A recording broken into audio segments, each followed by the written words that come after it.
Y, man, Y, l'homme.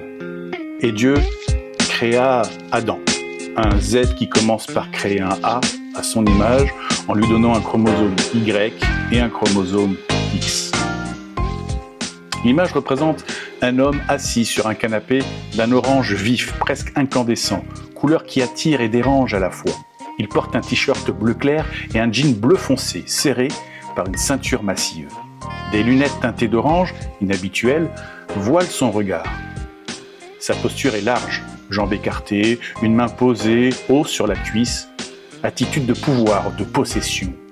Au-dessus de lui, un dessin au fusain représente une femme dans la même position, comme son double inversé ou son ombre portée. Ici, l'homme est saisi dans une théâtralité presque caricaturale. L'orange du canapé dialogue avec l'orange des lunettes. C'est un monde saturé par son propre filtre, où la vision est toujours teintée par soi-même.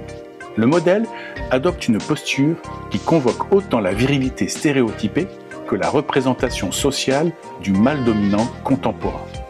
L'image du fusain suspendue au-dessus de lui joue un rôle capital. Elle n'est pas un simple décor, mais un miroir inversé, un double féminin placé dans la même posture. Ce renversement interroge. L'homme est-il le prototype ou déjà une copie ? La création d'Ève à partir de la côte d'Adam revisitée ici se brouille. Qui précède qui ? Et que reste-t-il d'à son image, lorsque le corps et le genre sont des constructions fluctuantes? Le choix du chromosome Y comme repère biologique se teinte ici d'ironie. Réduire l'homme à sa génétique, c'est oublier la complexité des identités. Mais l'artiste semble dire autre chose. Le chromosome Y n'est pas une finalité, c'est un élément d'un diptyque. Y et X ensemble.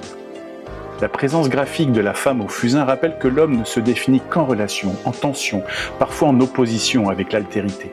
D'un point de vue symbolique, on retrouve la structure initiée par Z, Zero. Après l'origine cosmique, voici l'origine anthropologique. L'homme apparaît d'emblée comme une figure ambiguë, à la fois héritier du divin et caricature de lui-même, créature et créateur, sujet et objet du regard. Ce Y est un embranchement, comme dans une route en Y, un point où deux chemins se séparent, celui de l'élévation et celui de la régression. L'image, par sa construction et son ironie silencieuse, semble nous avertir. L'histoire que nous allons parcourir n'est pas un panégyrique de l'humanité, mais une autopsie lucide.